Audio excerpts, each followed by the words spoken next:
pense pas que ça va changer grand-chose. Pour revenir sur l'actualité du jour aussi, on a eu aussi donc du bleu, blanc, rouge avec Peugeot qui a annoncé et qui a avec Peugeot, ouais, qui nous a fait une belle petite présentation, ça c'est des sacrées photos, une bonne vidéo, donc pour annoncer leur nouveau prototype, en annonçant également donc ils vont faire leur retour en endurance donc en 2022 et tenter de nouveau remporter la course aux 24 heures du Mans. Par contre là, il faudra attendre 2023 pour ça. Oui, voire plus. Hein, Non, c'est prévu. Ils font le championnat WEC en 2022 pour s'attaquer au Mans en 2023. Non, mais je parle de la victoire. Ah, la victoire. Alors, ça, c'est encore autre chose. Il faudra voir s'il y aura en face à l'époque. On sait encore pas ce que va faire Ferrari et tous les autres qui vont rejoindre le programme. Allons-y doucement. Sachant qu'en plus, au moment-là, au Mans, il y aura les protos du WEC plus ceux de l'IMSA, donc il y aura de la concurrence. C'est pas gagné, ça c'est clair. Il y aura du niveau. En attendant, ils nous proposent un nouveau modèle vraiment très très très surprenant déjà visuellement, avec un nom qui peut assez compliqué à retenir, parce que c'est tout simplement 9X8. Alors pourquoi 9X8 ? Le 9 tout simplement parce que c'est le numéro historique de tous les modèles de compétition de la marque Olion. Le X pour bien préciser qu'il s'agit d'une transmission intégrale, donc 4 roues motrices. Et le 8 tout simplement à la fin parce que c'est la terminaison de tous les véhicules actuels de la marque. C'est vrai. Donc moi j'aurais dit 908 avec un X pour faire genre plus. Non, parce que le 908 existe déjà, si tu veux. Dans ce cas-là, à l'époque, quand ils ont fait la 908, ils l'auraient appelé 905 aussi. Sauf que non. Ouais, non, mais d'ailleurs. Non, mais je trouve que le nom est bien. Ouais. Après, il faut juste qu'on leur trouve une prononciation bien léchée, parce que 9X8, ça sonne pas forcément très bien. Ça fait un peu robot. Même quand on entend les gens de chez Peugeot décrire la voiture en l'appelant 9X8, ça percute pas tout de suite, quoi. Ça fait vraiment assez bizarre. Presque. Mais en attendant, on a un véhicule qui, tout comme son nom, ne laisse pas indifférent, avec un design qui choque tout le monde. Tout simplement pour la simple et bonne raison qu'il n'y a pas d'aileron arrière. Ils ont tellement étudié leur concept qu'ils ont réussi, leur concept aéro, je précise bien, qu'ils ont réussi à nous proposer un véhicule sans aileron arrière, qui d'ailleurs n'est pas sans rappeler les Porsche 917, qui avaient d'ailleurs été victorieuses au Mans en 1971. Ouais. Donc c'est pas d'hier. Et du coup, donc on a un modèle qui est assez particulier. Comme je disais tout à l'heure à PL, quand on le regarde de profil, on pourrait presque imaginer une statuette type Sphinx. Donc encore un petit clin d'œil au lion, avec vraiment une bouche à l'avant qui est juste énorme, avec la signature lumineuse à l'avant comme à l'arrière, avec les 3 griffes. À l'arrière, je sais pas s'ils vont garder ça sur vraiment le modèle de course. Non, parce qu'ils ont bien précisé que c'était un modèle qui n'est pas encore totalement définitif. On peut voir, pour ceux qui nous suivent sur Facebook, au niveau des photos de l'intérieur, qu'ils ont énormément misé sur l'intérieur, avec une nouvelle version du iCockpit, en version compétition, et avec un habitacle avec des couleurs assez pétantes, à l'image de ce que fait Peugeot Sport Engineering, donc avec du vert fluo et tout ça. Donc vraiment, ils ne se cachent pas d'ailleurs de dire haut et fort ils ont vu qu'il y avait énormément de plans on-board, donc en caméra embarquée lors des courses, et ils veulent se servir de ce type de plan-là pour pouvoir permettre aux gens d'encore mieux apprécier leur travail. Ouais, franchement, visuellement, moi je trouve qu'elle claque.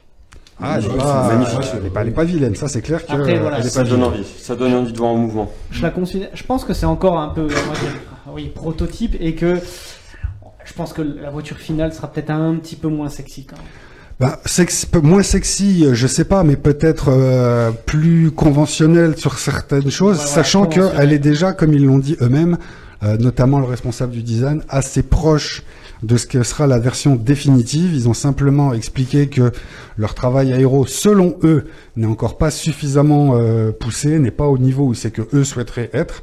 Donc c'est pour ça qu'ils ont précisé qu'il y avait encore un petit peu de développement dessus, et c'est pour ça que toutes les indications, notamment techniques, n'ont pas encore été révélées dans leur entièreté.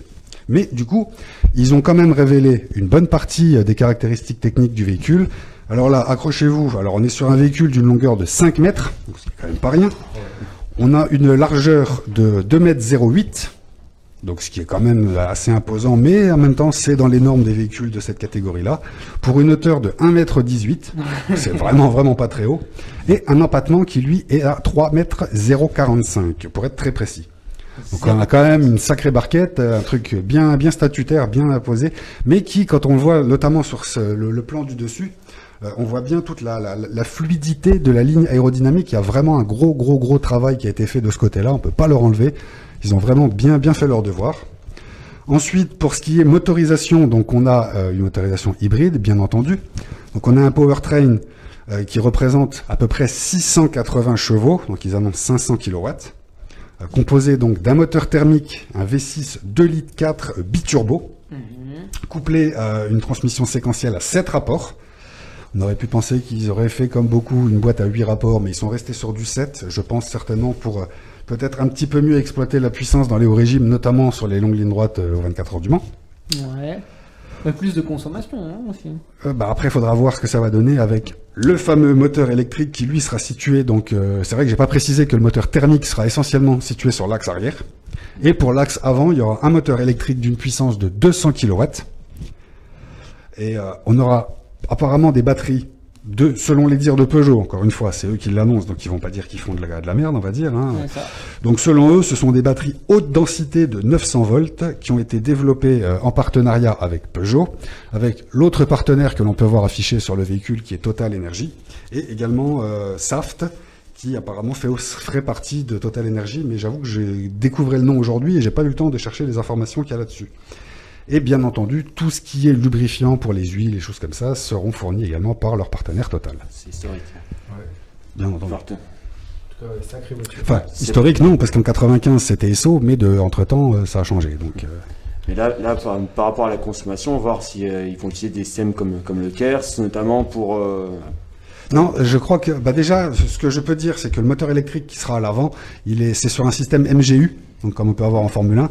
Donc après, à voir comment ça va être exploité, parce que là aussi, ils ont dit que ils avaient quelque chose déjà qui fonctionnait, mais je pense qu'ils n'ont pas terminé encore de travailler dessus et qu'on va encore avoir, je pense, des petites modifications d'ici à ce que la voiture soit en compétition, sachant qu'ils prévoient d'effectuer des premiers roulages à la fin de cette année. Ok. Prometteur. Très très très très beau véhicule. Franchement, C'est impressionnant. Ouais, après, j'ai un petit peu de mal avec le volant très carré, on va dire, qui n'est pas moche en soi, mais où son aspect très carré fait un petit peu bizarre. On a un peu l'impression d'avoir un iPad devant soi et de conduire avec un iPad. Mais sinon, c'est vrai que au niveau du travail de design d'esthétique, l'esthétique, elle est assez poussée et c'est plutôt pas mal. Globalement, cette catégorie hypercar, elle vend du rêve quand même. J'ai jamais été un gros fan d'endurance. Mais tout ce règlement qui va apporter de nouvelles voitures, parce qu'aujourd'hui, t'as quoi? T'as Audi et voilà quoi. Et là. Audi sont plus là, à l'heure actuelle, c'est Toyota. Ah oui, c'est Toyota. Alpine avec un vieux véhicule de l'année dernière. Voilà, Toyota qui a déjà le véhicule qui sera en lutte contre la Peugeot que l'on vient de détailler.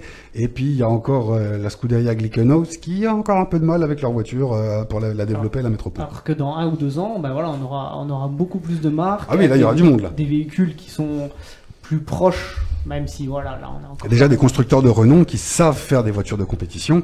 Maintenant, le truc qu'il y a encore une fois, et ça va être la question comme on se posait il y a quelques temps, c'est que l'hybridation en compétition, il n'y a pas tout le monde qui sait la maîtriser. C'est là qu'on va voir qui va s'en sortir le mieux dans les années à venir. Une bonne catégorie. Qui sont prévus à l'avenir en hypercar pour il y a du monde, j'ai plus le nom en tête. Ouais, il y a Ferrari, il y a... Ford, non.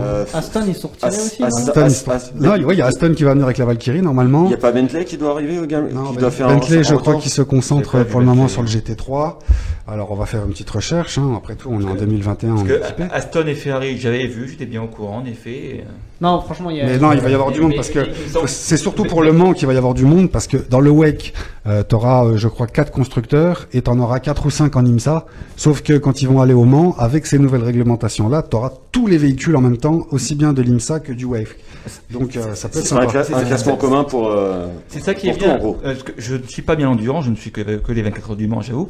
Mais c'est bien que je remarque à chaque fois que l'endurance en perte de vitesse, en perdant ses constructeurs, il y a toujours un moment de relance où on a un nouvel afflux. Qui est bien souvent trop long. Il y a Porsche qui revient également. Il y a plusieurs années de lutte très sympa, donc ça fait plaisir. Alors, je viens de retrouver la liste. Donc, on va se retrouver avec du Cadillac de l'autre côté. Il va y avoir Ferrari, Alpine qui va développer un proto. On va se retrouver également avec Baicoles qui va également essayer de refaire un proto. Oui, c'est toujours là. Peugeot, Toyota, Glickenhaus. Il y a Porsche, je crois qu'Audi prévoit aussi de faire un éventuel retour, mais Porsche et Audi, eux, ils vont plus aller côté IMSA, donc LMDH, D pour le Daytona, et là où il y aura d'autres constructeurs qui vont plus aller en LMH, donc Le Mans Hypercar, qui sera la catégorie qu'il y aura en WEC, donc en championnat du monde d'endurance. Il faut bien dissocier le championnat du monde et le championnat américain. Glickenhaus, oui. Je ne suis comme Mathieu, je ne suis pas plus que ça ces catégories. Oui, Glickenhaus, il roule sur quoi? C'est des protos Glickenhaus. C'est vraiment un constructeur à part entière. C'est Scuderia Cameron Glickenhaus. C'est un riche milliardaire qui a décidé de monter son truc, quoi. Un peu comme As en F1, quoi. En parallèle. Ouais, on va dire ça. Un peu comme Panos, non? Quoi. Non, c'est pas. Ouais. Déjà, c'est américain. Donc, oui. Après, comparé à Panos, il y aurait certains aspects où on peut dire oui, sur d'autres, je dirais non, mais ouais, on va faire ça. Pescarolo, plus éventuellement. Un mix, ouais. Bah, ça promet pour le moment, en tout cas. C'est du privé, en tout cas, qui vont utiliser des moteurs. Je sais plus si c'est des moteurs AER ou des moteurs Gibson.